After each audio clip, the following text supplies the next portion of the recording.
to go? Okay, 6:32. Thank you very much, colleagues. This is council meeting number 45, Wednesday, November 10th. Of course, in council chambers. We're so glad to continue to meet in chambers and also welcome members of our community to our discussions this evening.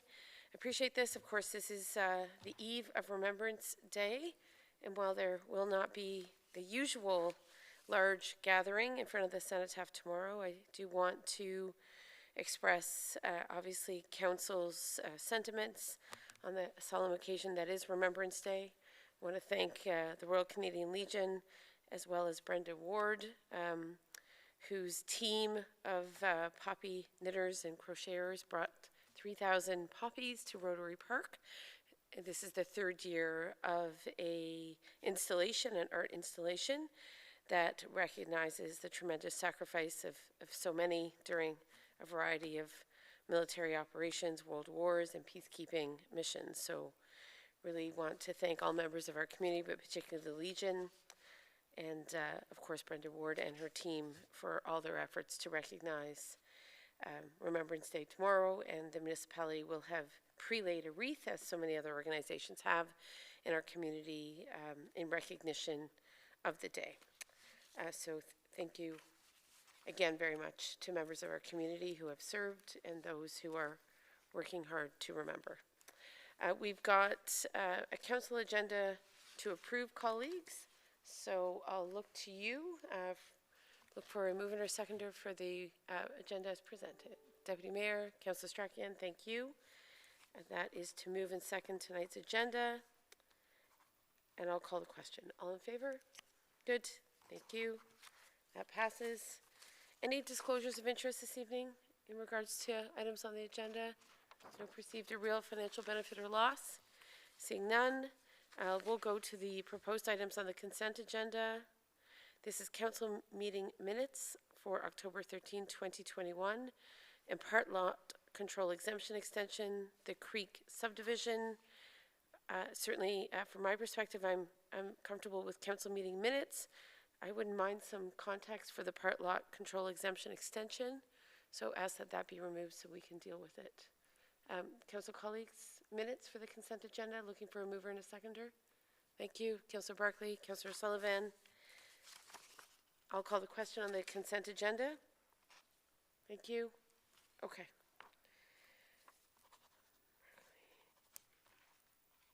Okay, so therefore we are going straight to planning and development. We have a public meeting this evening, and that public meeting is in regards to a zoning bylaw amendment. I don't think I have the statement. Yes, I do. Thank you. So in regards to this public meeting, as is the case for all public meetings, I am now going to convene the meeting, and I'll read what is provincially mandated text to ensure that we have legitimately convened the meeting. Council will now hold a public meeting to consider an application of the lands located at Patterson's Corners Road, part of Lot 14, Concession 7, to add temporary use permissions for a period of 3 years to permit a sawmill operation. This is your opportunity to voice any objections or concerns you may have with respect to the proposed zoning bylaw amendment. If an appellant does not provide oral submissions at this public meeting or written submissions before council adopts the proposed amendment, the local planning appeal tribunal may refuse to consider their objections. Any persons who wish further notice of council's decision should give their name, address, and postal code to the Director of Planning, Amy Martin, following adjournment. Are there people here for this public meeting? Great, thank you. I will now pass the meeting over to the Director of Planning and Development, Amy Martin. Thank you, Amy. Thank you, Your Worship. So the sole application that we're considering tonight is located on Patterson Corners Road. The site is located just north of the intersection of Patterson's Corners Road and O'Neill, as identified by the hatched marking. The property owner and the owner of the proposed the sawmill is located just north here. So his property also runs there as well. If council recalls, this matter was brought at an original public meeting back in October of 2020 for consideration, where it was looking at establishing a permanent sawmill on the property. Through lengthy discussion at that meeting, it was directed back that a temporary zoning bylaw be pursued to address the request of the property owner that this use would be phased out over a 3-year period. So under the Planning Act, we can pass a temporary zoning bylaw for a 3-year period that would allow for the property owner to phase out the use on their land. So here's an aerial image of the property in question. So it is, for those, I apologize, council won't be able to see me pointing on their screens, but here is where the building where the sawmill is being operated out of. As you will see, there are residential uses adjacent to the property, and this lot here is the Kempville Snowmobile Club. Just another aerial zooming in on the operation. So when we review Planning Act applications and requests for zoning bylaw amendments, we have to have consideration for our various levels of policy. So the provincial level, our PPS, or the provincial policy statement, requires that healthy, livable, and safe communities are sustained by promoting efficient development and land use patterns, which sustain the financial well-being of municipalities over the long term, and through avoiding development which may cause environmental or public health and safety concerns. The provincial policy statement also recognizes that rural areas are diverse with respect to our population, natural resources, geographies, and characters, and healthy and integrated rural areas are supported by building upon rural character and promoting diversification of the economic base through goods, services, including value-added products. Underneath the provincial policy statement, we have the United Counties official plan. So the United Counties official plan must conform to the policies of the provincial policy statement. So further within the county plan, it states that growth and development may be accommodated on rural lands which provide opportunities for home occupations and home industries. And it's further stated that the municipalities shall have specific policies within their official plans that pertain to accessory uses. Underneath the county official plan, we have the municipality's official plan. In this case, this property is in the rural area and is designated rural. There are provisions in the official plan that speak to home occupations and home industries. They are permitted in the rural designation where they are appropriate and compatible with surrounding land uses. And rural and commercial industrial uses, again, are permitted, provided the use is appropriately screened and the outdoor storage of goods and materials is appropriately controlled. Our zoning bylaw as well, which stems out of our official plan, so again, just walking down through the different layers of policy and regulations that we have here, does not permit a sawmill operation as a home occupation, rural business. So we do have provisions for home occupations within the zoning bylaw. So through our review, this was not caught underneath that definition of a rural home occupation. So there are provisions in regards to that matter. So home occupations are to be secondary to the main residential use of a property, and they do not create or become a public nuisance with respect to noise, noxious odors, emissions or smoke, traffic or parking. So the applicant had originally applied to rezone the property to permit a sawmill, but as I mentioned in the opening of the presentation, the application was withdrawn and resubmitted to seek that temporary zoning bylaw amendment on the subject property. So given that the nature of the operation is beyond that of a home occupation, having a clear definition of what that sawmill operation is required. As mentioned, the 3-year timeline that's being sought would permit the property owner to wind down their existing operation in compliance with our zoning, so that the property would then be in compliance with the zoning bylaw, because currently it is not in compliance. Staff would recommend, should council wish to support the application, that a holding symbol be placed on the property to require a site plan agreement, which would recognize the 3-year time period of the use on the property, and would also require the submission of an environmental compliance approval through the Ministry of Environment, Conservation and Parks. We did receive public comment from a neighboring property owner. The same comments that were provided back at the 2020 council meeting were resubmitted. Concerns from the neighbor pertain to, just give me 2 seconds here, air pollution, including sawdust from the sawmill, and the smoke from the outdoor wood furnace, and the smoke from the burning of the wood and sawdust. Noise pollution coming from the running of the saw, the sounds of the industrial chipper, and the sounds and dust from the constant traffic associated with the operation. And they had concerns in regards to the lack of fencing and proper buffering and siting around the property. This individual property, their side yard goes all the way back, so they do share a significant property line with the sawmill operation itself.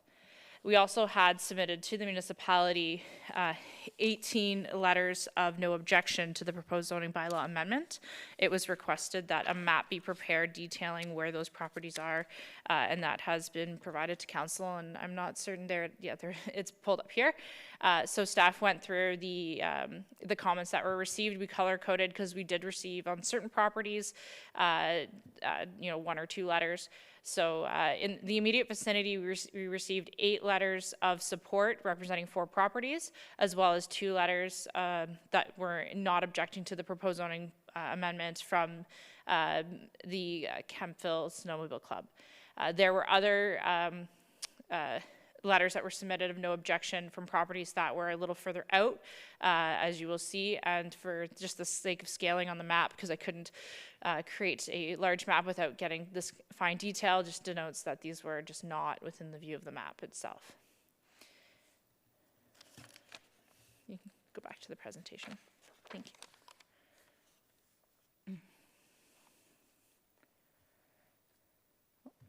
I'll get there.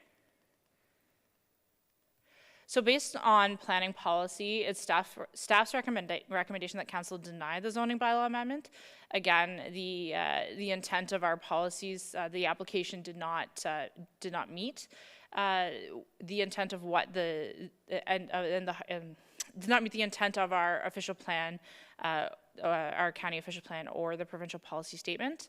However, council has been provided with the proposed request to rezone, should they wish to. The staff have outlined some of the items, being the holding symbol to require a site plan agreement to be considered should you decide to go against staff's recommendation and support the temporary rezoning of the property. So at a minimum, we've provided you with the information and the tools that you could take into consideration should you choose to support the proposed temporary rezoning. And on that end, that ends my formal presentations. I can take questions from members of council and from the members of the public as well when they are invited to do so. So before we go to hearing from either the applicant or other members of the public who wish to comment for or against, does any council colleague have a question for Ms. Martin in terms of the presentation thus far? Councillor Barkley, Deputy Mayor. Yeah, thank you, Ms. Martin. I note from the minutes of October 14th last year that there was a direction to pursue a temporary zoning bylaw amendment for this property. It was the same concerns that were raised, and we heard from the applicant. I'm just wondering why is it back again? So in order to proceed, they had to withdraw their previous application, which sought the full rezoning that would establish that use on the property permanently, and they reapplied for a temporary zoning bylaw amendment. So it was just a matter of procedure under the Planning Act that that direction was sought. It just procedurally is just how we had to work it out from an application standpoint, because the application's made under a different section of the Planning Act than what was originally applied for back last year. Okay, so it's taken a year to come back? So part of the issue was going between the ministry in regards to the environmental compliance approval and just figuring out how do we proceed moving forward. The ministry had a different understanding of where the application was at, and through further discussion, we came up with a potential solution as to how we can move this forward that would permit the property owner to address the compliance on their property. And part of the issue that the ministry has is that the zoning needs to be in place on the property to receive the proper and necessary approvals. So that's where, should council choose to support the application, that holding symbol comes into play, that which would require that site plan agreement to recognize the environmental compliance approval. I have Deputy Mayor and then Councillor Sullivan. Okay.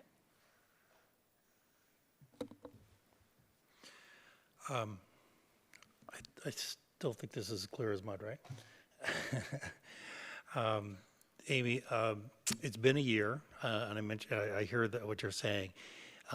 Did we drop the ball? Did the ministry throw a loop in there that caused us for this to delay, or did the applicant not do what he needed to do on time? Like, it seems like a year now. If we go back to the minutes and we read what we asked the staff to go ahead and, with this zoning extension, 3-year, whatever it was. So we did approve that. That was on the books at the time. We wanted it done. That was and now we're, if we to do it this again today, then we're either extending out another 3 years, or I heard we can't do anything less than 3 years.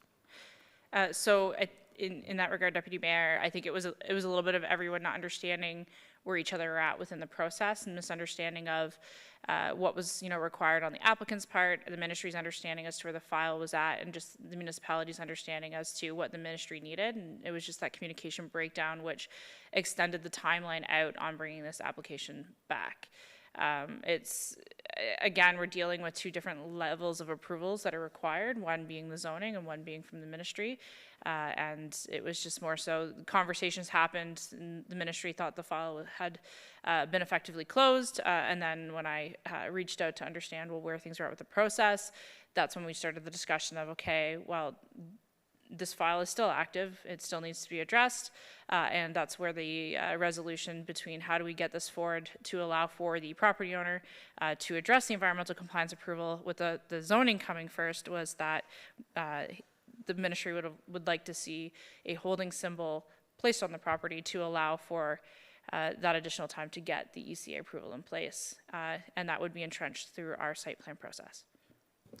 Okay, and a year ago, you guys didn't approve the zoning amendment either, and you have the same stance today. That hasn't changed.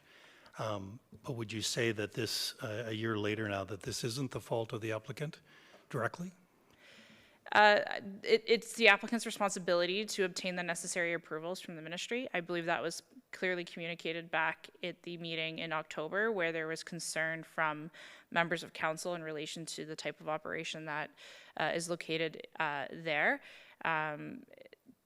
That to that end, I wasn't privy to the conversations between the ministry and the applicant as to where the file was at. As mentioned, when I spoke to the ministry, it was their understanding that the use had ceased on the property, which was not the case. So they were able to reactivate their file and do the necessary follow-up. Okay, so we'll probably hear from the applicant tonight. But so I'd like to see what the order of events were. But thank you. Yep. I think before going to Councillor Sullivan, we also had a change in direction. We had a change in director, obviously, and I think, Ms. Martin, you were on this file previously, but not in your current capacity? The previous planner who was with the municipality was the one who had originally carried the file. Right. So there was a changeover with his departure in May, or feels like forever ago, in April of this year. Right. To that end, I'm just wondering if there's some corporate transfer of information or insight that might have led to the delay. I don't think we need to get into now. I just want to acknowledge that you obviously weren't the director at the time as this file was being navigated. That is correct. I was acting director. It's just that corporate memory in those conversations. So the previous planner too would have had the original conversations with the ministry. So oftentimes it's working with that individual to understand what conversations have taken place and trying to put together conversations you weren't a part of. And we were navigating a worldwide emergency called the pandemic, right? So that, I'm sure, had its own impact. Okay, thank you. I'm acknowledging Councillor Sullivan. Go ahead. Thank you. Amy, I just wanted to refresh my memory too. You mentioned how many letters in support you received, but how many letters of concern have been filed, and from who? Are they different from the previous letters of objection? And I understand that Bylaw was involved, which means that they were acting on a specific concern or complaint that they received. Is this new, or is that from 2020? So the objection that was received is the same that was received back in October of 2020. Okay. The letters of no objection that the municipality received are new. That wasn't provided during the first go-around. Okay. So those, as mentioned, I did plot on a map just so council could understand where they are in relation to the property. Sorry, and the second part of your question? Well, the other question then is that if I recall the conversations that went on at the time, there was concern about smoke, there was concern about noise and air pollution, and the outdoor storage being not enclosed or covered, and the hours of operation. If I recall, there was concerns about early morning on the weekends and the saws running early Saturdays and Sundays, etc. And so I wonder if any of those concerns have been addressed by the applicant. And I also understood that this 3-year extension or 3-year temporary zoning change was to allow the applicant to wind down the business and actually close it down. So I just want to confirm, is that still the case? Is this a temporary rezoning that we're looking at? I just wanted to clarify that, please. Yep. So, and then I do recall the other part of the question you asked as well. So the request, Councillor Sullivan, is for a temporary zoning for a period of 3 years. After 3 years, that use must cease to exist. We do currently have a bylaw case on this. We've been working with the courts. We have adjourned the matter to allow for additional time for this to come forward and be considered by council. So there are ongoing court matters in relation to this topic in regards to the use of the property, because as the zoning currently stands, the sawmill operation is not permitted. And as for the intent, I will leave that to the applicant to respond to that question. Thank you, Amy. And the specific concerns that were addressed at the time in October of 2020, the hours of operation, the noise, the weekends, et cetera, have they been addressed at the outdoor storage? Has any of that been addressed by the applicant to this point? I will leave that to the applicant to respond to what measures he may have taken place over the course of the past year. But one of the recommendations, should councils choose to support the application, would be that a site plan agreement be entered into to help address certain elements of those items in regards to buffering of storage area, outdoor storage areas, hours of operation, and just trying to limit that impact. Certain elements would be outside of the municipality's realm that would be further regulated by the ministry. Okay, thank you. Okay, I see Councillor Strachan, and then unless there are other questions, Councillor colleagues, we can certainly invite the applicant to clarify some pieces. Go ahead, Councillor Strachan. Just to confirm, Director Martin, so regarding the complaints that Bylaw would have come to discuss with the complainant and with in this case, the applicant, you don't have a status update as to where those stand, is that correct? As to the resolution of those items, I mean, I'm not familiar with the contents of the order that was levied against the property in regards to what we're dealing with on the bylaw side, and definitely the zoning and the land use we can address. As for matters of noise and the smoke and the air quality, again, those would be matters that the ministry would deal with through an environmental compliance approval. So I'm not, and we can defer that question to the applicant to answer as to where he's at within that process. Okay, I apologize. I thought bylaw enforcement was working between the parties, so perhaps that's a question for the applicant. Okay, thank you. Okay, Mr. Perrin, would you like to come down and perhaps just speak to some of the pieces? Thank you. Appreciate that. Thank you, Ms. Martin.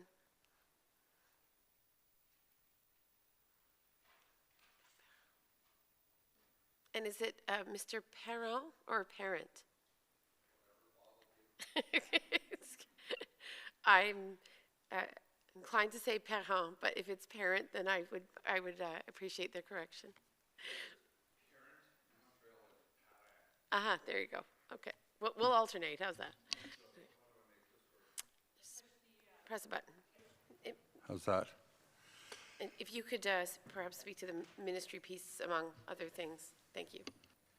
So, to address some of the things that you're asking questions about, there's been from some stories told that are not true. I don't start at 7 o'clock in the morning. We don't work on Saturday. We don't work on Sunday. The gentleman that made all those accusations the last time is here, and I will challenge him on those things. His other concerns were site. I put a fence up as per the bylaws around the property and put some barriers up. Trees are planted. If anybody wants to come out and see the place, you're more than welcome to. It's as neat as a pin. And to answer your question, without pointing fingers at anybody, between the former planner and the way that situation went down, this all started over my outdoor boiler, who I am entitled to own and operate under all your rules and regulations. It was installed under permits. It's been inspected, fire department, bylaw, everybody. Unfortunately, the circumstances are that sometimes the smoke from my outdoor boiler goes towards their house. Their mother-in-law has COPD, and that started the snowball down Mount Everest. And here we are. And it's gotten way out of hand, and I'm here now. So I was waiting for the township when some of your personnel changed hands to address stuff, and I waited on that. And then they came back to me and said, you have to go to MOE. And I went to MOE, which is the Ministry of the Environment, and they said, we don't know how to classify you, put you. So Department of Labor came out. I got a clean bill of health from them. They also came out over the sawdust issue. It's all fully enclosed. Township buys the sawdust, by the way, for your dump. So that's not an issue. The noise is not an issue. The sound is not an issue. And the Ministry of the Environment contacted me, I think it was 6 or 7 weeks ago, and said, okay, we know where the township is now, and we know what they want, and for you to, it's like a catch-22. We'll give you this if they give you that. And the township, on the other hand, said, no, we can't give you that until you get this. So the last time I was here, I believe you're the lady that said, I think we should get something from MOE. And that took a while. And it also took me 3.5 months to find a firm that could come out and find out what MOE wants. So 2 months ago, I hired a firm from CARP at $8,000, my cost. They came out. They did a peripheral microphone thing, saw on, saw off, doors open, doors closed, dust inside the building, sound on, sound off. And they contacted me yesterday and said they're a month behind because of some technical issues they had with their system trying to duplicate to get to the end where MOE is going to be happy.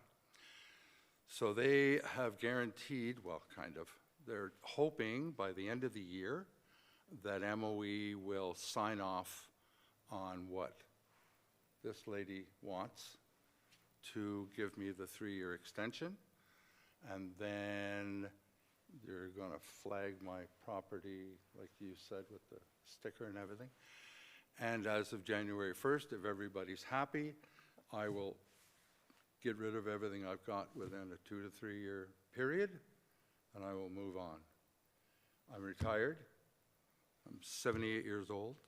I love cutting lumber for people and working outside. I'm a firm believer if I stop doing something, somebody's going to throw dirt on me. So I'm just trying to wind it down and enjoy myself, and as long as I stay healthy, I would just like to add something to the community. I know they're upset. I kind of blame them a little bit in not doing some research as to what was going on before other members of their family moved in and found out that some of the environmental issues that I was allowed to do legally, like burn wood, affected someone's health in that household. I apologize for that. I wait as long as I can to start it, and I shut it down as soon as I can. So if anyone has any questions, I'm going to try my best to answer them the best I can for you. Questions, colleagues? Councillor Barkley? Yeah, thank you for that blow-by-blow account. As of October 14th of last year, you left this meeting believing that, you know, a temporary zoning bylaw would be pursued and that you'd be permitted to continue your sawmill operations. Now, I understand from Director Martin and from yourself, a lot of things have happened since then. My question is, at that point last year in October, you were looking at winding down over 3 years. That would, in effect, be October of 2023. Is that still your intention? Well, I mean, COVID did a whole lot of things. The majority of the logs, or a lot of the logs that are here still, never left because business or my hobby, and it just died. So what should have been gone isn't quite gone. So if I get, let's say, January the 1st this year, if I got 3, I'd be done, finished, gone, and a memory. That's if things change and things pick up and everything is still. How's that?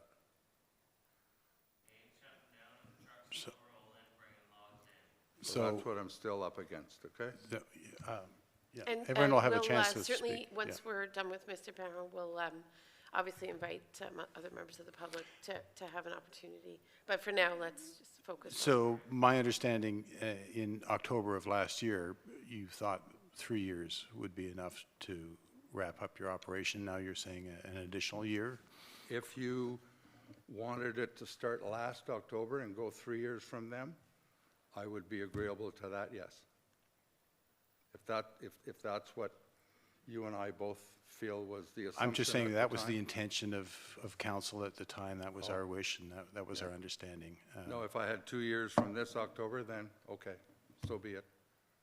I'll go along with that. Thank you. Okay, other questions for Mr. Perrin? I don't see any. Okay. Okay, any final comments at this stage? Well, the issue that's going to be brought up is the smoke from the boiler. And he just keeps beating a dead horse, and that's not what this is about. And the ministry, just so I'm clear, 'cause, the Ministry of Environment's efforts are specific to the boiler, is that correct? No, Okay, never, never. no. Okay. The So the Ministry of the Environment, Environment review is in regards to the Ministry of Environment's interest in the the operations sawmill, overall? the engine is, Okay. it's a diesel engine being operated inside a building. Okay, The minute you take it and put it outside the building, they don't have a problem with it. okay, But as soon as you bring it in a building, it falls under a whole different set of rules and regulations. But it's so small on their 1,000 horsepower to 40, that's why I had a trouble finding a firm who would come out, and they just said to me, "What? This?" And I said, "That's what he wants, so that's what we've got to go. That's what I have to bring to you and say, okay, I'm good, and then you say, okay, by this time, you're done." and it's the functioning of that particular piece of equipment? It's the exhaust that comes out of I see. the engine that's about the size of some of your lawnmowers, but it's in a building. That's what they're Okay. concerned about. Thank you very much for your time. Thank you, thank you. Oh, I'm sorry, Deputy Mayor, I apologize. Mr. No, this is- Perrin, no, just, it's okay. This wait is for one sec. Amy. I'm sorry? This is for Amy. Oh, it's for Amy, okay. Yeah. Deputy Mayor? Yeah, Amy, on the wood burning fireplace or whatever boiler, whatever we want to call it, Maybe you can explain. My understanding is they are perfectly legal within a certain property size and certain limits where, you can't have it in town, I'm assuming, but in the rural areas, they are quite common. My neighbors all have them. So can you explain what's the provisions for those? Under the zoning bylaw. And I know, sorry, and I understand that this is not what this meeting is about. It never was about that piece of equipment, the wood burning. We discussed that last year, but I just wanted clarification. Under the zoning bylaw, we do not regulate outdoor wood burning furnaces. I would have to discuss with our chief building official the building code requirements around them. But my understanding and knowing of many people who have them in the rural area is that, with the proper permits, they can be installed. Okay. So if there are no other questions, we can certainly invite other members of the public who wish to comment for or against. Do other members of the public wish to make a comment on the record? Okay, you'll have to come on down and speak at the mic. No, I'm so sorry.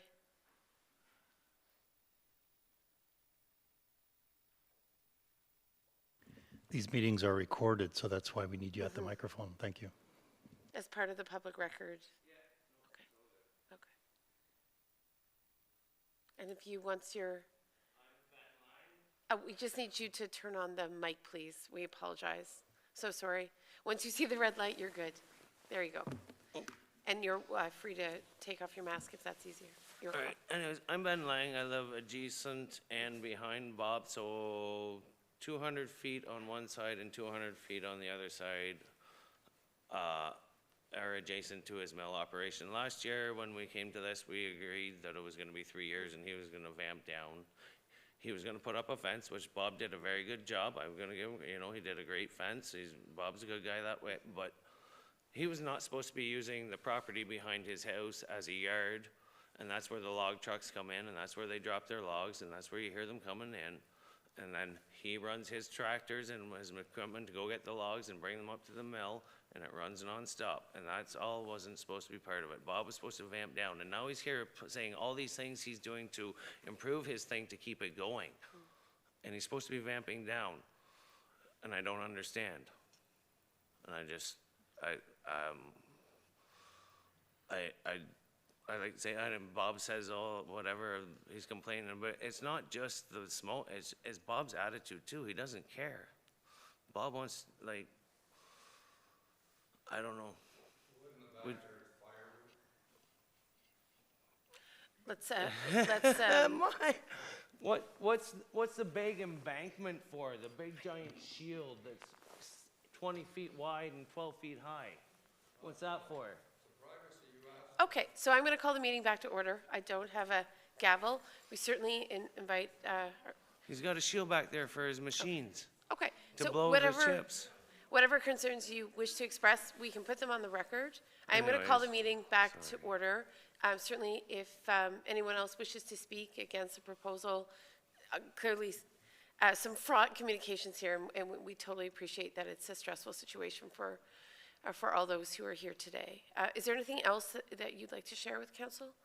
I just want to live peacefully with my neighbors.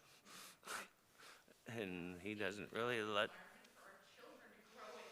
Okay, would you like to add your comments to the public record? Thank you. Oh, dear. Thank you. And I think we were supposed to just capture a household address, so perhaps you can give that to Ms. Martin. Thank you. I'm really sorry. I'm very emotional about this. My name is Crystal Lang. My husband and I bought that home together. I didn't realize that I should have done research to move my mother and father into my home and build an extension on with permission of the North Grenville to have my mom and dad move in with me so we could have a family, which we now have almost a 5-year-old and almost a 7-year-old. And I don't feel like it is a safe environment for my children. I understand he has a fence, but there's no fence in between the trees. And I mean, you're with your children all the time, but things can happen very quickly. And they can go through those trees, and something can happen. And he is not 100% truthful. And it hurts. Because yes, we've lived there for a long time now. And I love my home and my property. And I don't think it's fair that I have to find somewhere else to go that's healthy for my children and my mother, who is dying of COPD. I moved them in with us in order for her to avoid from going into a home. And it makes me sick that he said that I should have done research in order to do what I did to help my parents. And I'm very sorry. It's just sickening. Thank you. Okay, honey, let's go home. That's it. Let's go home. Thank you for Our listening. home. Thank you. I'm sorry. Thank you for being here.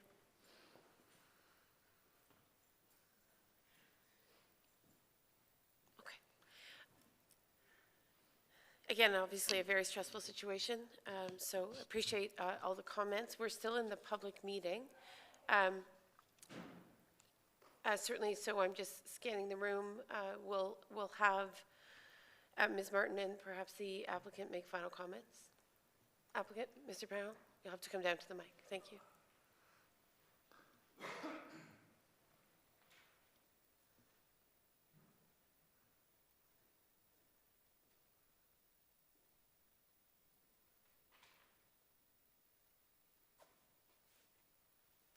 So as you can see by the jacket I'm wearing, I was a firefighter in Ottawa for 35 years. I gave my life to the city of Ottawa to help people, save lives, got awards from the Prime Minister, got written up a few times for stuff I invented to save lives. I'm not the bad guy here. And when she says she shouldn't have done her research, she moved her mother in with COPD and didn't realize I had an outdoor boiler.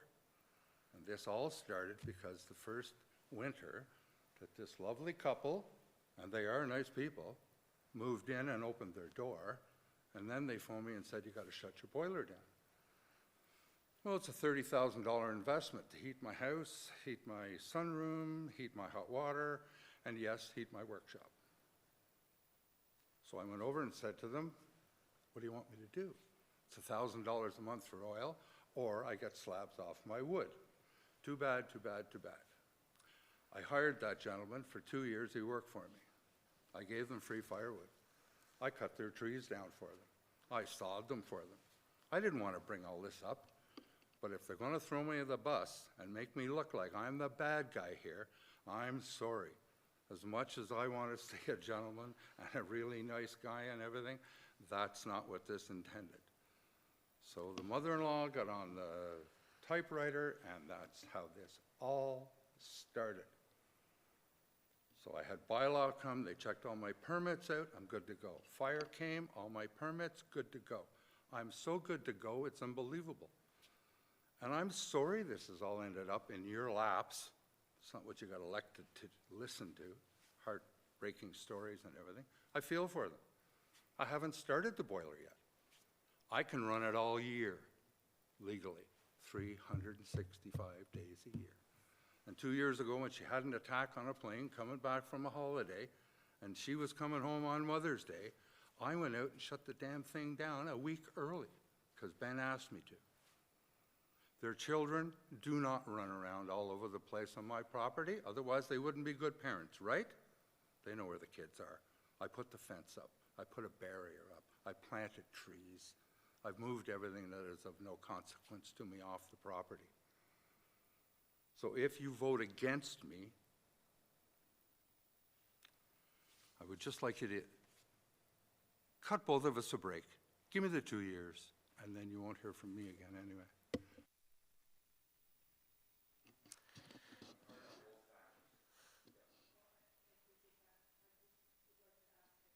So maybe, so when you, maybe Councillor it Sullivan, be is your you- mic on? We can't really hear you. Okay. Yes, Okay. sorry, maybe it would be you or Amy, I'm not sure, but your outdoor boiler, is it any different than someone who has a indoor wood-burning furnace Stove? or fireplace with a chimney outdoors? So- Is the smoke different? When you buy an outdoor furnace, they call them an outdoor boiler, it comes with a piece of chimney 30 inches high, Okay, which is whatever the amount is. Once she moved in, and I figured, okay, this isn't a good thing to do, I put the outdoor boiler inside a building. They wouldn't have to see the wood, they wouldn't have to. After the first year, I went down to Brockville, hired a firm, and they came and put 20 more feet of chimney on top of my building. $1,285 plus tax, plus installation to get the smoke up to about the height of that top searchlight up there. Okay? But Mother Nature, on some days, just comes around the corner and says, oh, there's their house, and takes that smoke and pushes it right over there. And I have no control over that. And I phoned them and told them what I was going to do, and they said, great, thank you. Great, thank you, great, thank you. And on some days, if you drive by my place and I fired it up in the morning, you think I had a little baby locomotive in there for about 30 minutes. And then for the rest of the day, it's just like an ordinary, but you can burn anything in them. That's why they were environmentally such a big hit, that all the garbage wood that used to go to the landfill or nobody had any use for, it doesn't matter what you put in those things, as long as it's wood and fiber, it will burn them, and we generate heat and hot water and everything out of them. So environmentally, it gets rid of a lot of crap that you guys don't have to deal with at getting Fast Eddie to grind it and set da. I'm permitted right up to here. okay. It's just very unfortunate. So it's very similar then to Yes. somebody with a wood fireplace or a wood furnace? yes. Okay, thank you. The other question is, you said that he worked for you and that you gave him free firewood. Does he burn wood? Before his in-laws moved in, we were best friends. This kid was a great kid, okay? Had a few problems, whatever. I hired him to help me around the property. I renovated a couple of barns, and he lived right next door, and he came over, he used my equipment, and then when they wanted some trees, he started a little business on his own. He had a wagon, he wanted the wagon fixed. I cut some of the red pines off his property for him, used my sawmill at that time, milled all the wood for him, milled enough for him to build a building, and then when he put a little wood stove in, I said, you can have all the firewood you want. They took it for 3 years, and after the 3 years, I said, why aren't you taking more firewood? Too much work. Okay.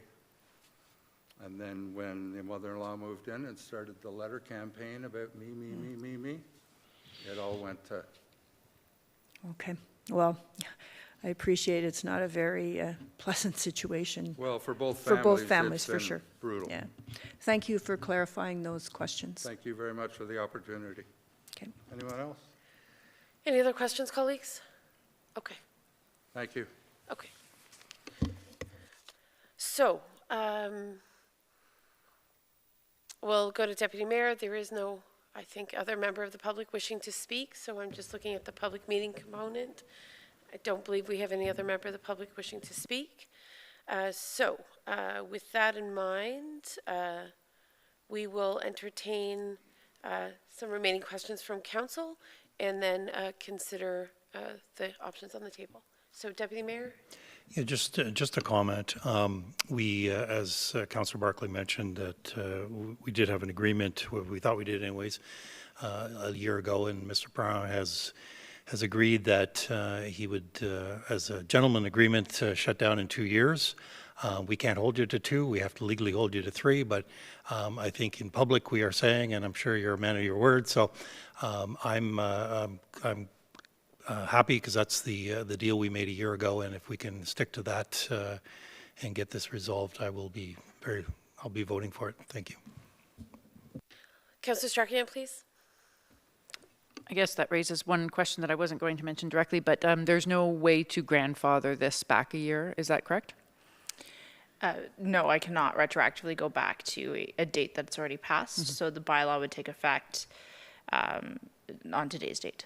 Okay, and we have to put 3 years. We cannot change anything in that. Under the Planning Act, there are two timelines for temporary zoning. One is 3 years and one is 21 years, and the 21 years is typically tied to garden suites or under the Planning Act. Okay.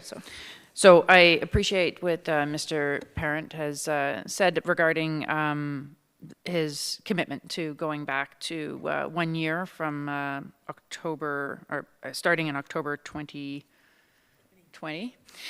Sorry, hard to remember what year it is sometimes.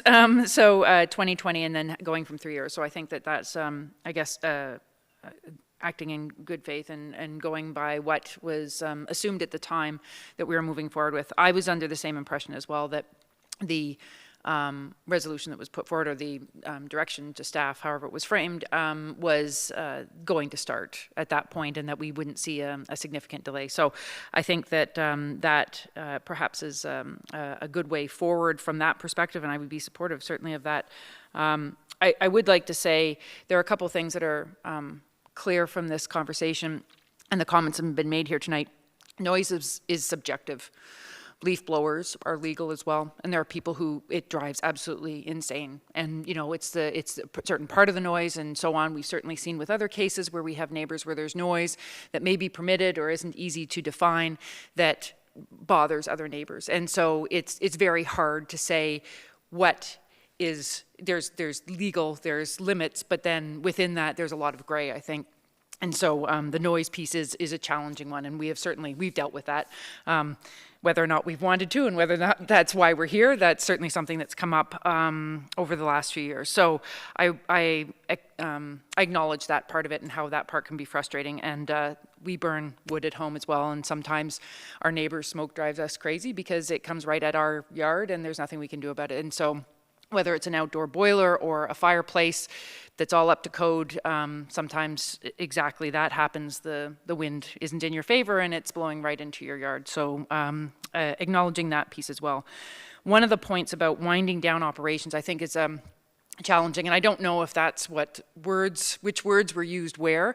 Having 3 years to finish operations as opposed to having activity level slowly ramp down over those 3 years, they're not the same thing. And I'm not sure that it was understood the same way from both parties, or all parties concerned, that would mean that, no more new wood would show up and therefore you'd eventually, run out over the 3 year period. But it certainly seems to be some of that understanding from the complainant that might have been an assumption on their part as well. So I understand that wouldn't be the case, but that after 3 years from last 2 Octobers ago, I guess, it would just be done. So whether you went the same level of activity and then it stopped, or it slowly ramped down, it wouldn't really matter. You would have the 3 years to complete that. So I think there's a lot of ambiguity in the words and just the definitions and appreciation for all of these things that make all of this very complicated, and there are conversations between neighbors and things like this that continue to be challenging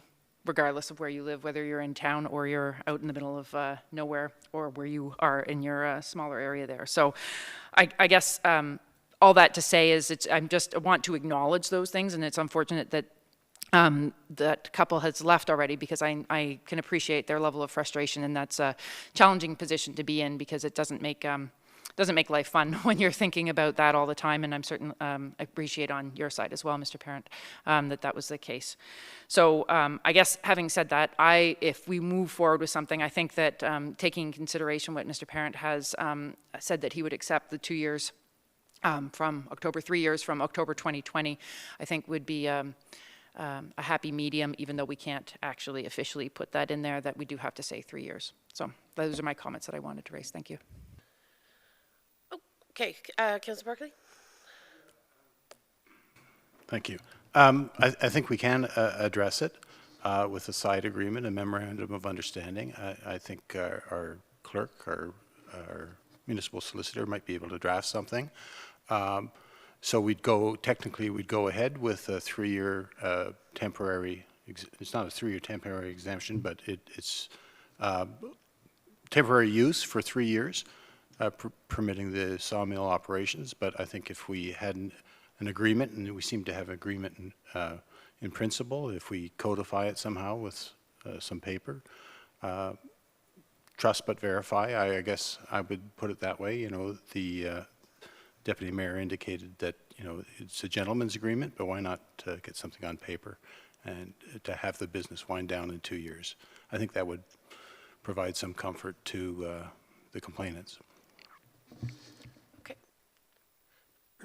I would note, of course, the neighbors who were here this evening were obviously quite distressed. However, there were several other neighbors who did articulate no distress. And I think it's just fair to recognize that there were other communications that by neighbors and by others who were a little further afield, that the operation posed no problems from what they expressed to us. That being said, obviously, unfortunately, in using Mr. Parent's words, clearly it's been a brutal experience for both parties, and we recognize that. So, and clearly, owing to many different elements, both within and outside the organization, and a pandemic, and perhaps misunderstandings by applicant and municipality and ourselves, here we are today. So I have the language of the recommendation. Of course, it wasn't the recommendation that staff were endorsing, but I think it's the recommendation that I'm hearing council has an appetite to entertain, and that is that council recommend a zoning bylaw amendment, or I guess, no, council accept a zoning bylaw amendment or approve ZBA 1619 to amend the zoning on the property from rural to rural special exception, temporary holding, to permit a sawmill operation for a period of 3 years. That's the recommendation. I'm looking for a mover and a seconder, please. Deputy Mayor, Councillor Sullivan. Okay. I guess the one thing I didn't do was close the public meeting. Ms. Martin? I defer to the clerk's terminal on. Okay. So now that we've had that discussion, do you want to say something on the record before I close the public meeting? Okay, Deputy Mayor. Only that, just my experience working with planning and development, that what Councillor Barkley is saying, I don't think will fly if the planning doesn't have those tools or the power to put a different condition in place. That's my understanding anyways. So even if our clerk does write something up, I just don't know if that's going to stand. But doesn't hurt for us to check. I'm just saying we can't put it into the agreement in any way, but we could look into it further. But Amy, maybe you can elaborate. Thank you, Deputy Mayor. The site plan agreement is a mechanism which we can enter into, which is essentially a development agreement on title. The intent of it would be to recognize the efforts that Mr. Prawn's made to provide some buffering visually on the property, but as well as to recognize the environmental compliance approval. But staff can follow up through that mechanism as to a sunset clause on the use of that property. Well, I think that shows goodwill by all parties. I will say that, quite frankly, I'm not sure it's necessary or enforceable for a variety of different reasons. The clock didn't start on this, but I hear Councillor Barkley's intent. I hear certainly Mr. Parent's interest in potentially looking at a 2-year window. But the reality is we are where we are today for a lot of different reasons. Okay, so I have a mover and a seconder for a motion, and I'll just read it again. The clerk here this evening, or your deputy clerk, Jess, that council approve and enact bylaw 1112 to amend zoning for the lands located at Patterson's Corners Road, part of lot 14, concession 7, to add temporary use permissions for a period of 3 years to permit a sawmill operation. Do I have that right, deputy clerk? Okay, so that would be the motion you're moving and seconding, colleagues? Okay. Any comments on the motion as read? Seeing none, then I'll call the question. All in favor? Good. Okay. Thank you, Ms. Martin. Thank you, Mr. Perrin. Yes? Yes. Oh, you humor us. I'm going to actually ask for a quick break before we transition to our 2 other items. So I'm just going to, I don't have my gavel tonight. I'm very frustrated because the one time when I could have used it, I did not have it, but I will be calling a 5-minute recess. Thank you.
Thank you, colleagues. Appreciate everyone's patience as we took a little break there. Obviously, the previous conversation was intense for all parties involved, but thankfully we've landed somewhere.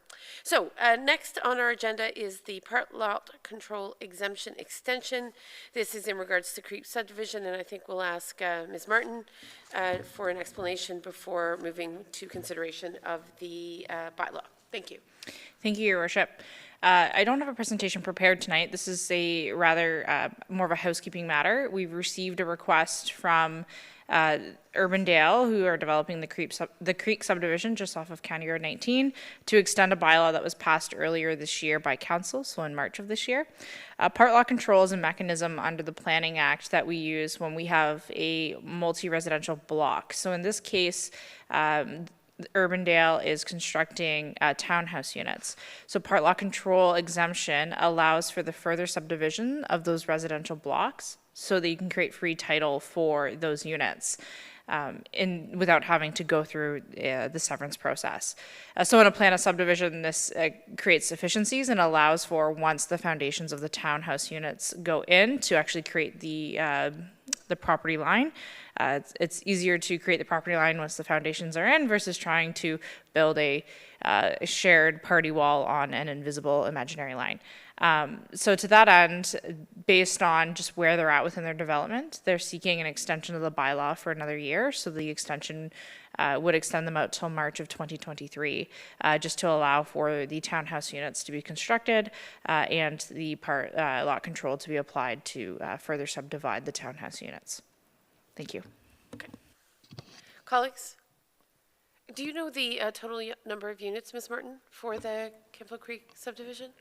Not off the top of my head, Your Worship, without having to go back and look at the plan of subdivision, but it's over, I want to say it's in the 150 to 180 unit between singles and townhouse units. Okay. Yes, because they were proposing 72 townhouse units for the part lot control matter we're dealing with this evening. That is correct. Okay, so just under 200 approximately is your guesstimate? Total units, yes, that's correct, Your Total Worship. units, okay. I'm glad to learn, I think Councillor Sullivan and I are both glad to learn of a tot lot that the Urbandale developer has decided to dedicate to allow for a play space, because no doubt this subdivision, especially with townhomes, I would expect is going to attract a lot of young families who are trying to break into the market. So it's good to see some of the progress that's being made there. Okay, so colleagues, I'll look for a mover and a seconder for the approval and enactment of Bylaw 11221. I have Councillors Barclay and Deputy Mayor. Any further questions, colleagues? I'll call the question. All in favor? Thank you. Okay, that's great. Now we'll move on to the Aggregate Resources Master Plan. Ms. Martin? Thank you.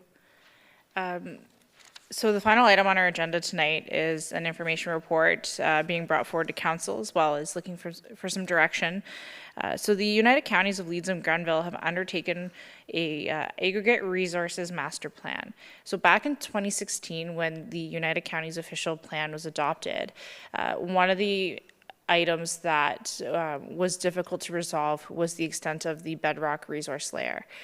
So given the timeline to implement the official plan, the province modified into the document that the counties had 3 years from the passing of the date to undertake an aggregate resources master plan that would address not just the bedrock resources, but other aggregate resources, so our primary, secondary, and tertiary sand and gravel. So currently within the United Counties official plan, we do recognize and designate areas where there are primary, secondary, and tertiary areas of sand and gravel, and that is further reflected within our own official plan. So through the Aggregate Resources Master Plan process, the counties have hired Meridian Planning. They've held a series of open houses with members of the public and with relevant stakeholders to discuss the development. And most recently, they've released the draft plan, which includes the 2 schedules, which I am presenting to council tonight, just for their information.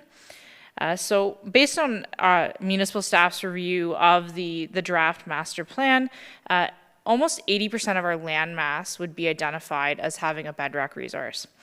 What I want to mention is that it's a constraint layer in the sense of how we would scope and look at Planning Act applications. So this wouldn't preclude development per se, but depending on the nature of development, there would be certain requirements or studies that may need to take place. And I'll get into that in a little more detail. And there are a series of exemptions.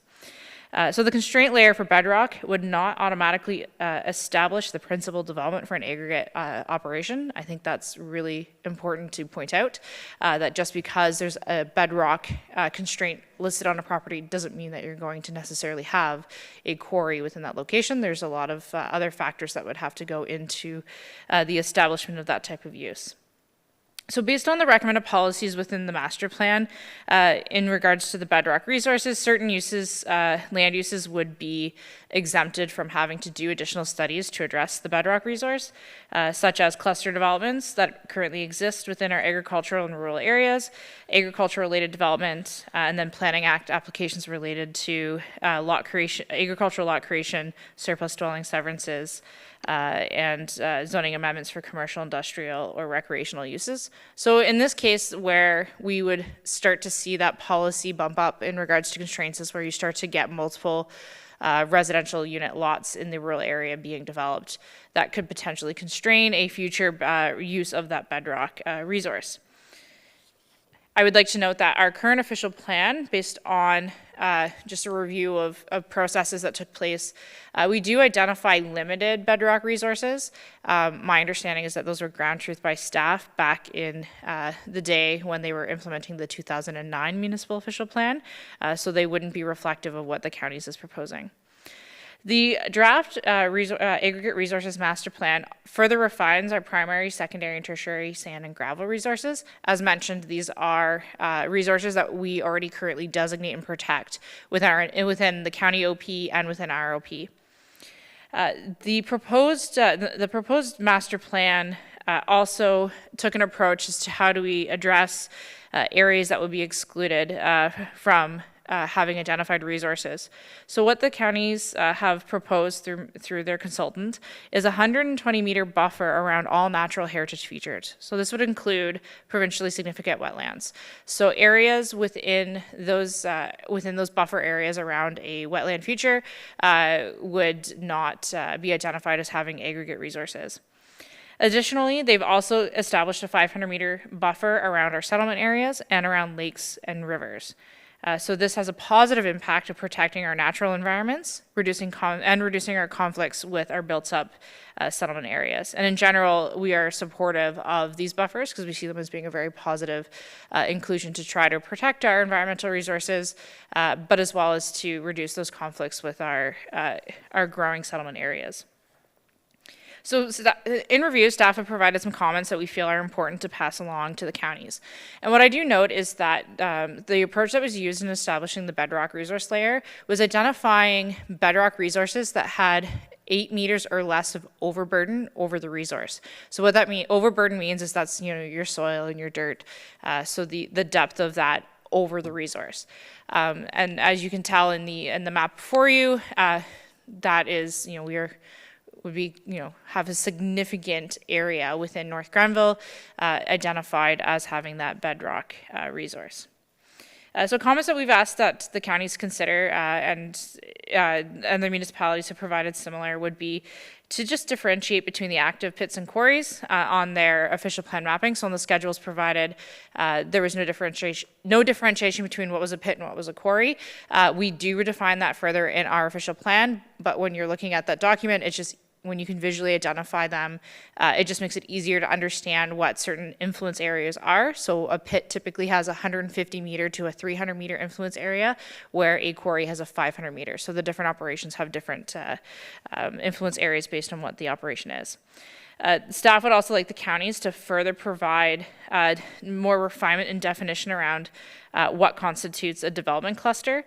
So the draft aggregate resources master plan had recommended that each local municipality would further define what is a cluster. We're asking that the counties provide a little more direction. Given that aggregate resources, they don't know municipal boundaries.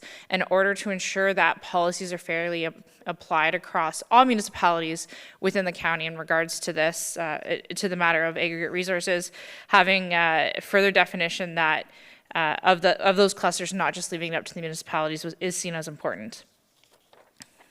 And lastly, staff are recommending, just given the significance of the extent of the bedrock, that the counties look at taking a primary and secondary approach to the bedrock resources, being that primary bedrock resources should be identified as areas where there's less than 1 meter of overburden on the resource, while secondary would be those areas where it's between 1 and 8 meters. So areas where the bedrock is closer to the surface should be those areas that you should be protecting more highly for that, as a bedrock resource, to ensure that when you are addressing development applications, you're addressing it for those areas where that resource may be more highly valued because it's just that much closer to the surface.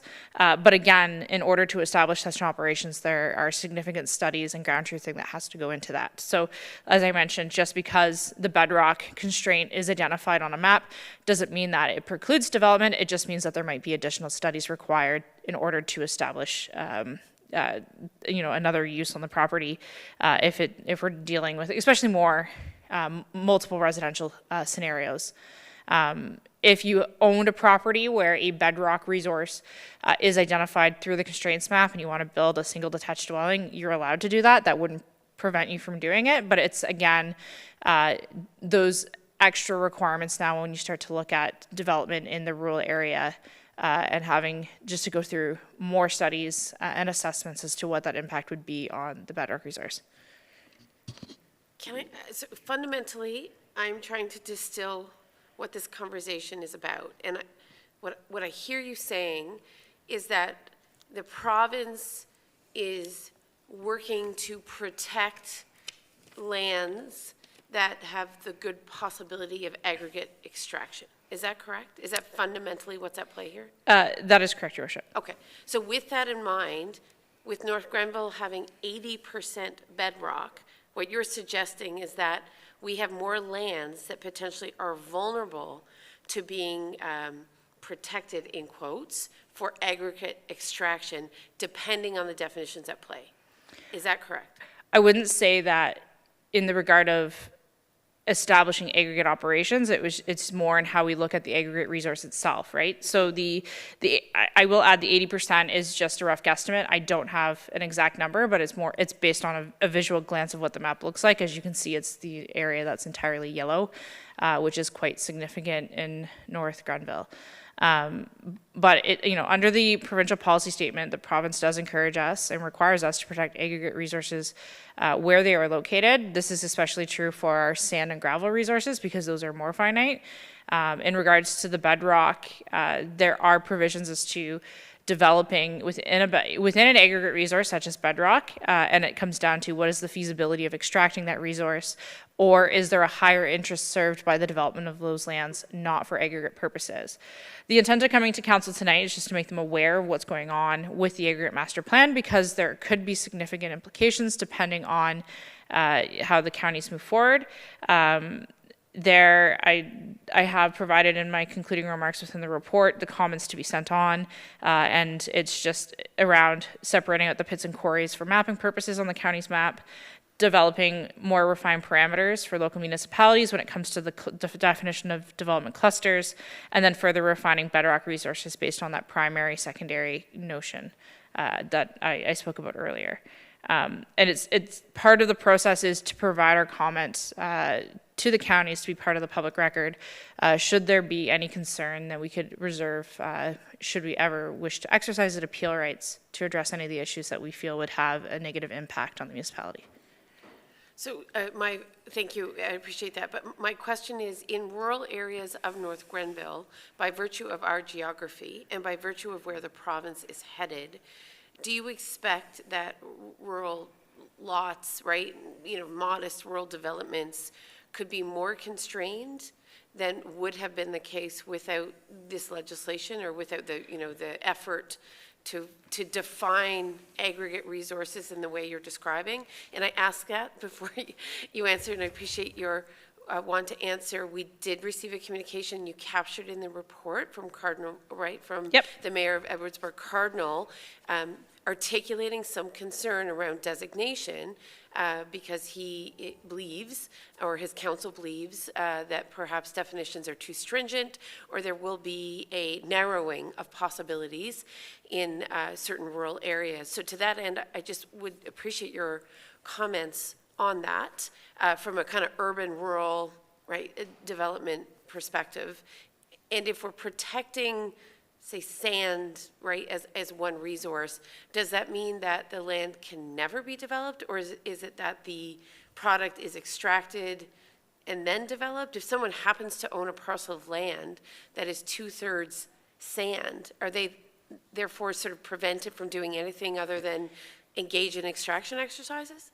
So, thank you, Your Worship. I'll speak to it from a policy perspective. To answer the first question over the potential for constraint within the rural area, provincial policy and our own official plan encourage our development to be located within our urban serviced area and within our settlement areas. And it encourages limited commercial and industrial activity, typically those that service the rural area itself. The list of exemptions would not have an impact on zoning amendments that pertain to commercial, industrial, or recreational uses. The impact's more so going to be on the residential side, so residential lot creation in the rural area. We still have quite a bit of activity for lot creation out in the rural area. So the impact in that regard could be minimal. In regard to, so bedrock is one issue, and then it's the sand and gravel is the other layer, and we can throw up the map as well, the second map there, just to show council the extent of that aggregate resource. The policies within the official plan and within the provincial policy statement would restrict the development in a designated mineral aggregate resource. So we do have mineral aggregate designations within the official plan. The requirements around that would make it more stringent. You would have to prove that what you're developing that's not an aggregate resource does not hinder the future extraction of the resource that's located there, or there's a higher and better use. That the use serves a better public interest than the extraction of the resource itself. So aggregate is highly protected because you can't find it anywhere else. It's located, it's finite. There are situations where a development could supersede, but the onus is on the person bringing the development forward to demonstrate that the extraction of the resource is not feasible, or it serves a higher interest having that use located there.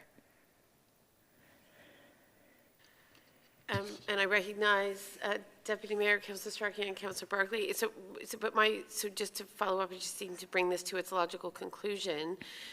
Just by, I think of Pelton's Corners, I think of modest residential developments outside of the urban service area in our own community. My very simple question to you is, through this exercise, as stipulated by the province and is largely controlled by the province, do you foresee even those modest residential developments, singular or clustered, to be more unlikely to proceed owing to this mapping? And then I'll recognize colleagues. Existing clusters, depending on how it's further defined, would have minimal impact. The impact would be pardon? On future? In the future, yeah, because the way that the county is structuring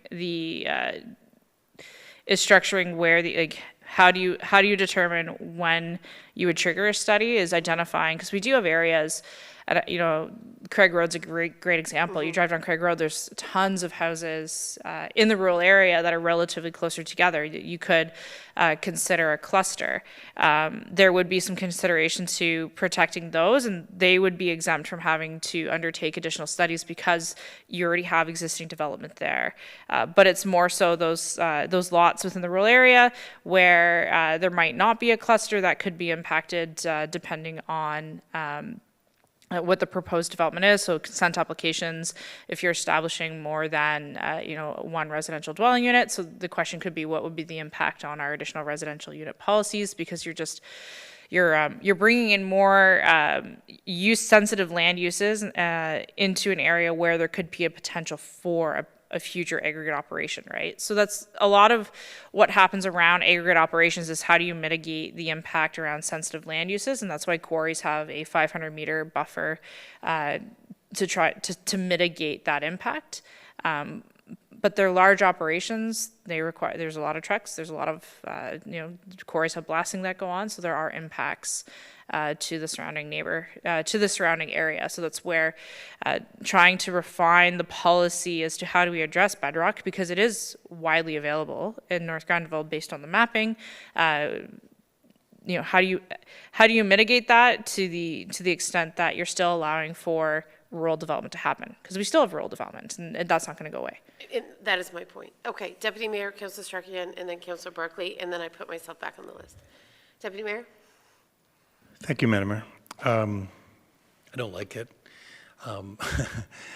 Here's another layer for any kind of development, another study that somebody has to do. So more and more every day we're eliminating any of the small developers or individuals. It's all going to be the big corporates that do development in the future. So I don't like it on the surface. I'm just saying I'd have to study it some more. But again, we're adding more bureaucratic red tape.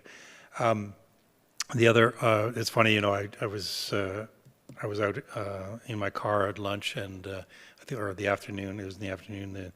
Doug Ford was on the news, and somebody asked him a question about the cost. Housing has gone almost doubled over COVID. What's his government going to do? And his comments were he basically blaming the municipalities for taking many, many years before we can build a house because of all the red tape, which was, of course, downloaded from the province. So I don't know why. Anyways, he did say that he's going to give us some tools so that we can speed up the process and make it less bureaucratic. Anyways, so it's interesting you bring this up. I shake my head. The other comment I wanted to make was, first off, the urban areas that you're talking about that are somewhat protected are going to grow over time. They have to.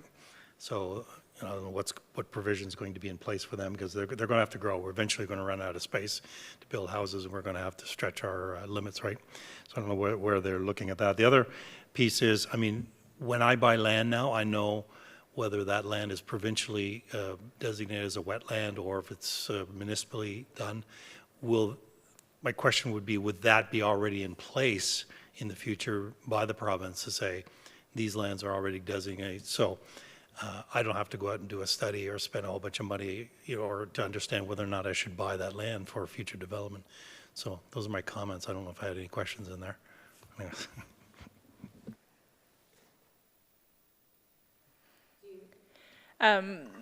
Maybe just to respond to the comment regarding just the being able to flag, and from a mapping perspective, the intent would be to adopt the bedrock resource layer. So if you, and our official plan must conform to the county's official plan. So it would be mapped, and then the policies, it'd be it's a constraint. So it's an added layer where you'd require certain studies. So it might not necessarily prevent the development from happening, but it's just another layer of which you have to speak to, where before, when you may be going for a rural severance, you have a large 100-acre lot, hasn't been severed before, you want to sever off a lot, whether for you want to develop on it or you want to sell it off and let somebody else develop on it. That's where you would potentially run up against this policy, where you'd have to go through to say, well, what's the impact on that bedrock resource? Again, it's just another study added to the list of things that is required to undertake a development application. Okay, I'm going to recognize Councillor Strachan and then Councillor Barkley. Yeah, so I think that's going to pose some challenges for people who already have bought land that is currently vacant, with the intent of at some point putting a house on it in a rural setting and having lots of space and being able to do things. So I guess I'm assuming that under all of this, there would be no grandfathering. If you own the land now and the rules change, then you have to abide by the new rules. Is that correct? So where it would come into effect would be if you're undertaking a development application. If you own a property right now, nothing would prevent you from building a single detached dwelling. It's permitted underneath the zoning. That wouldn't restrict you. It's when you go to further develop that land, whether it's through a residential severance. I don't believe we have any lands left in the rural area that might have a rural residential designation, which could allow for a rural plan of subdivision. Those are mostly developed now, or if not, they're located within our settlement areas. But those could be situations where that could be an impact. But again, asking the counties to further define what is a cluster development would help in furthering that understanding of where certain exemptions would lie. But you wouldn't necessarily, like if you own a 100-acre vacant parcel, you'd still be able to build a house on it. That wouldn't restrict you through this policy. It would not. No. Okay. So, and then when I'm looking at the mineral aggregate resource constraints, the map that you have up right now, there's primary, secondary, and tertiary. Would they all be subject to the same level of rigor, I guess, that you would have to go through in an application? So it will depend on the designation and the classification of the resource. So our policies are very protective of primary and secondary resources just because of their feasibility of extraction.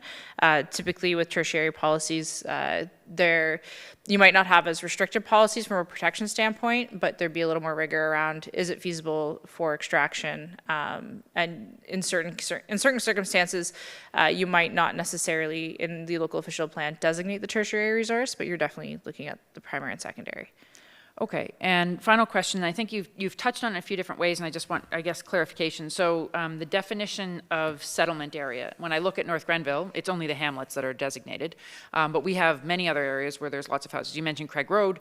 I don't live in a hamlet, and I live in an area where it's steady houses from Kempville to where I live, and those are not designated as settlement areas, but there are currently existing areas where it's, I wouldn't say high density, but it's dense enough that, you know, there's not a lot of, you know your neighbors. So I guess my concern would be that if they're not flagged right now as settlement areas, but they're clearly currently settled in that way, it's not future development, but there seems to be a gap between what we want to define as a settlement area, and I understand that encouragement of being in, you know, certain areas versus, you know, a sprawl of houses everywhere in a rural setting. However, if it currently exists, should there not be an acknowledgement that that is currently the case? So that is where the definition of a cluster development would come into play as to how many houses, how close would be constituted as a cluster development. And that's where we're just looking for the counties to provide a little more direction around that. Because it is a concern where you, again, it's when you're establishing an aggregate operation, it's, you know, how do you mitigate the impact, and having a cluster of houses is something to be considered. So the draft master plan had provisions for the defining of a cluster development by local municipalities. The ask is that the counties provide a little more direction as to, is it 3 houses, is it 4 houses, is it 5? How far apart, what constitutes that, because then you're creating a little bit of a buffer around those. And then if you're developing within that area of that cluster, you would be exempt from having to go through the policy, potentially an additional study in regards to bedrock. Is there a current definition, or that hasn't been clarified? Okay. No, not at this time. Again, it was a recommendation within the Aggregate Resources Master Plan, and we are seeking additional definition by the county just to ensure that everyone's using a similar definition for fairness across the board. Yeah, absolutely. Okay, Yeah. thank you very much. So before I go to Councillor Barkley, but to your point, can't we suggest, as a lower tier municipality, given what we understand to be rural settlement patterns, if you will, that from our perspective, right, these are sort of the fundamentals, right, as opposed to the counties sort of telling us, oh no, this is what would qualify as a cluster area settlement.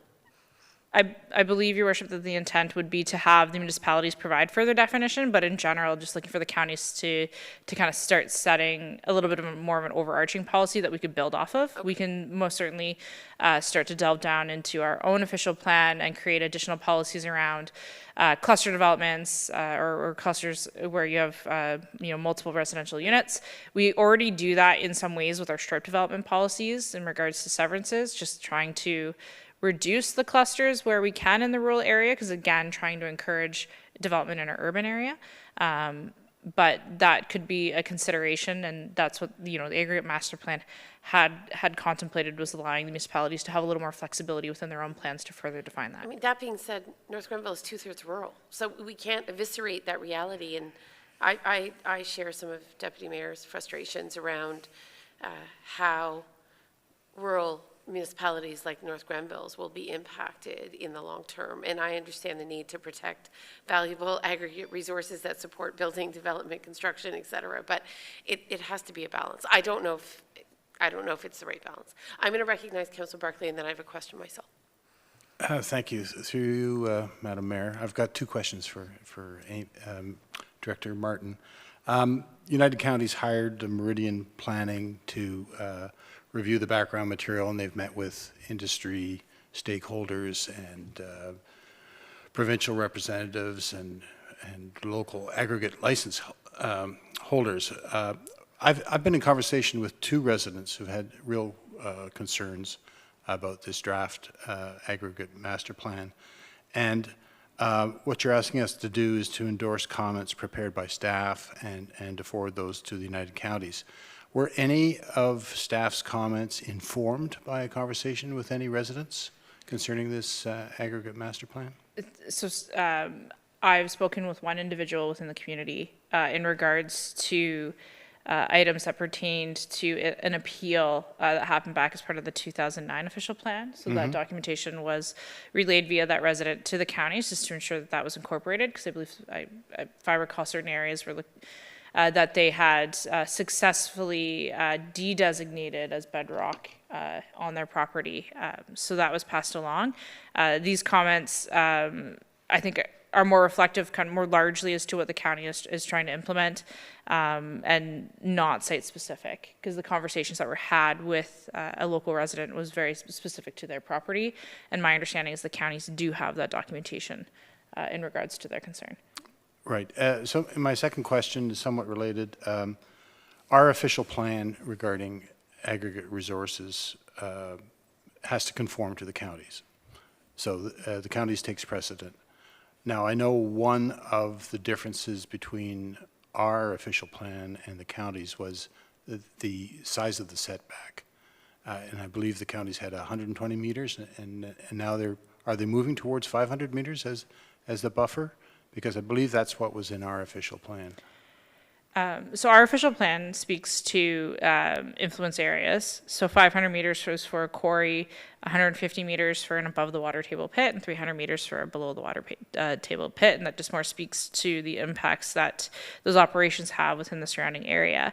The recommendation within the aggregate resources master plan is a 500 meter buffer around our settlement areas. So again, trying to, like, for all aggregate resources, not just quarries, but pit operations as well. Again, just trying to move further out and create more of a buffer between those two uses, because they, pits and quarries they do conflict with sensitive land uses such as a residential use. And that's why through policy, we do our best to regulate and keep development where appropriate outside of the aggregate resources, so not to create that conflict. But bedrock in itself is a different, is different just in the sense of how, in North Grenville's case, just the full extent as to where it could be located based on the county's definition of what would constitute bedrock. So it's just another question. I said I had two, but I have three, and this sort of speaks to some of the concerns, global concerns that the Deputy Mayor expressed, and that is, through the process of consultation, Meridian Planning has spoken to all the industry stakeholders. And I know they had public open houses and comments that you've received, you forwarded to them, but I'm just worried or concerned that maybe concerns expressed by the residents and private property owners gets lost in the mix. And I guess this is not a question, it's a comment, but if the consultant drafting this aggregate plan speaks to 100 people, what percentage of those are private property owners that might have some concerns? So that's my comment. So I don't know what we do about it, but I'm concerned about it.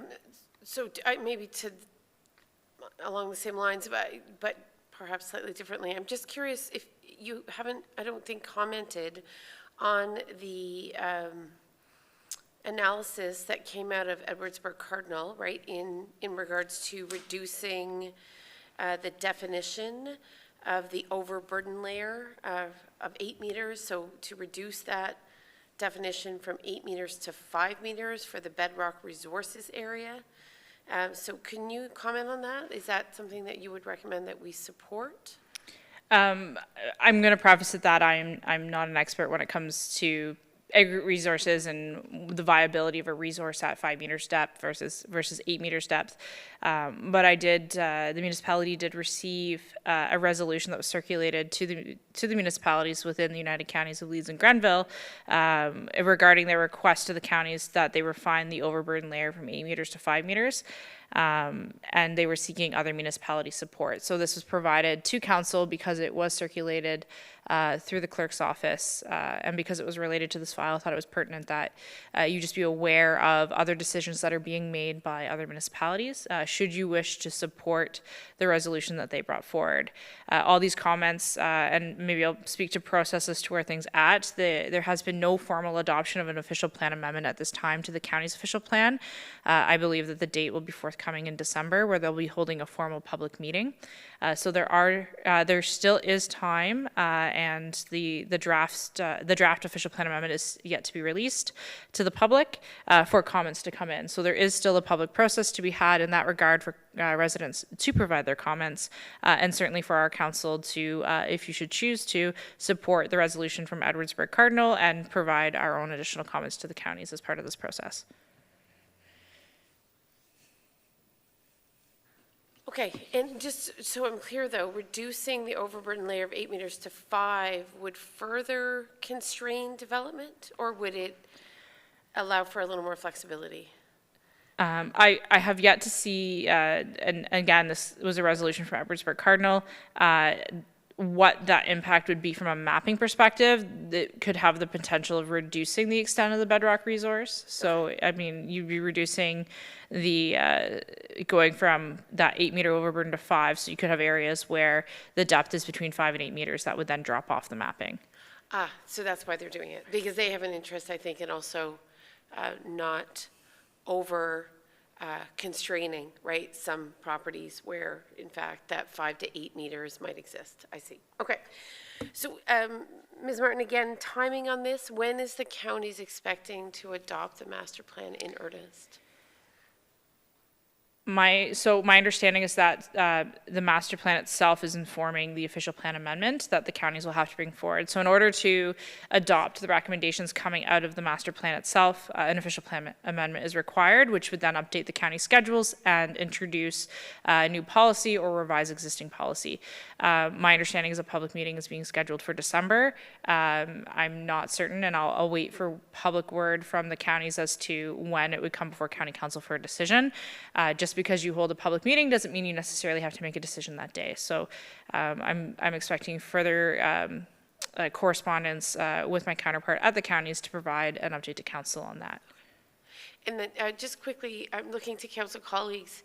Is there any merit, colleagues, in providing some more information to the public? I know there have been some open houses. I know that, right, there has been a fairly deliberative process here, but I'm just wondering about being really explicit with our own residents and businesses that this is what we're up against, and we don't, in fact, have all the control. We have some influence, and we have the capacity to make recommendations, but I do wonder about potentially before the OPA, the official planning amendment comes before county's council, where I sit, if there's any value in going back to our own residents in January, once we know the lay of the land, to at least share some more information through a virtual meeting or some other mechanism.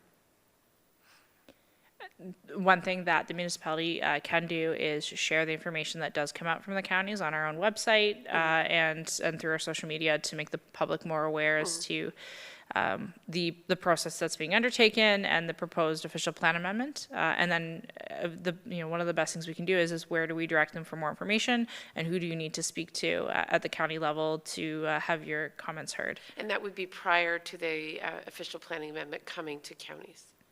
Correct. So there is a requirement under the Planning Act where they have to provide public notice. So there Yes. will be a public notice that is released 20 days in advance, minimum of 20 days in advance of the public meeting. Right, okay. So maybe we can have some follow-up, Councillor Barclay, you as well, and figure out where we might be able to highlight what's at play here. I think for many residents, it's sort of beyond, where they're currently at in terms of their own reflections on what matters, but I think for many other residents, I think cueing to them to what the shift is here is important for us to do. Okay, Councillor Barclay? The Aggregate Act is no less complicated than the Drainage Act, and I think, the public can go a long way in better understanding what's contained in both acts. So any kind of public information on either of those would be welcomed, I think. Okay, so let's regroup on that and see if we can establish what a public engagement piece might look at. I know that I will have to sit at a county council table, right, engaging on behalf of my residents and businesses in regards to the official planning amendment. So I'd like to feel as well equipped as possible so that I can provide the kind of representation that residents and businesses expect here. And this information session with you, Ms. Martin, has been very helpful and revealing in terms of kind of highlighting some of the areas where I think there are sticking points, certainly for North Grenville, but it's not exclusive to North Grenville. That's obvious. Okay. There's a recommendation to receive the report. Is that correct? Endorse comments, direct the Director of Planning, or designate to forward the comments to the United Counties. Council, I'll look for a mover and a seconder for that piece. Oh, I'm sorry, Councillor Sullivan, I did not see your hand. That's okay, sorry, I just came up and listening to the conversations. I just would like to clarify, if the overburden layer was changed from 5 meters from the 8 meter depth to the 5 meters, do you know how much that would significantly change the area that's protected or designated as protected bedrock resource? I haven't seen mapping that would show the differential between that, but I can definitely see if there's anything that the counties has been provided that could help better that understanding. Okay, And it's there their must be GPS, something that led Edwardsburg Cardinal to arrive at the that proposed amendment to it. So I just wondered how it would apply to North Grenville. My understanding through conversation is that I believe there might be a technical expert on their council when it comes to aggregate. I'm not 100% certain, so that may have been where it was derived from. Just somebody within their council, within the community who had more knowledge on aggregate resources that helped advise that request from 8 meters to 5 meters. But perhaps to Councillor Sullivan's point, if it would be equally relevant here or help to change the dynamics for the future in terms of aggregate planning, I think it's something that our own council may wish to also endorse, because we could have some influence at the counties, right, in terms of the master plan and the official planning amendment. So I do wonder, with some more information, Ms. Martin, perhaps you can advise as to whether or not our council should be endorsing what the municipality of Edwardsburg Cardinal is requesting of other municipalities. Councillor Sullivan? Thank you. It just made me think of one more thing, that if you're taking off, whether it's 5 meters or 8 meters, I think that's going to have an issue or a collateral effect on drainage as well. If you're taking off that much soil, then I know that would probably cause Councillor Barclay a little distress. So anyway, that's my thought about it too. Thank you. I have Councillor Strachan. Yeah, I think we need more information. Changing the numbers doesn't necessarily mean you get better results. So I think we need to understand what the difference of what the landscape is, what changes between 5 and 8 meters. Because if we endorse something that actually makes things worse than what they are, I guess if I want to put it in those terms, then maybe that's not the right approach. So more information, I think, would be great. Mm-hmm. Yep. Mm-hmm. Yep. Okay. So we have the recommendations before us in terms of endorsement and a forwarding of comments onto the counties. Can I look for a mover and a seconder? We were down that road. Did you move it, Councillor Barclay? Did I get a seconder for that? I'm looking, Councillor Sullivan, would you wish to second that? This is to endorse the comments prepared by staff regarding the draft aggregate resources master plan and to direct the Director of Planning and Development to forward the comments to the United Counties. Yes? Good? Okay. Mover and seconder, I think we've really exhausted this. It's clear we haven't met enough. We have a strong appetite for it. I'll look for any remaining comments. Seeing none, call the question. All in favor? Thank you. And Ms. Martin, perhaps you can bring this back to our attention in early December. If not sooner. Yes, Your Worship. In regards to the Edwardsburg Cardinal resolution, I will bring back an additional staff report at our December council meeting. Thank you. Okay, wonderful. Okay, colleagues, we are now to the point of nearing the end of our agenda. I think Deputy Clerk, introduction and consideration of bylaws is not necessary for this evening. We've already covered those. enacted them.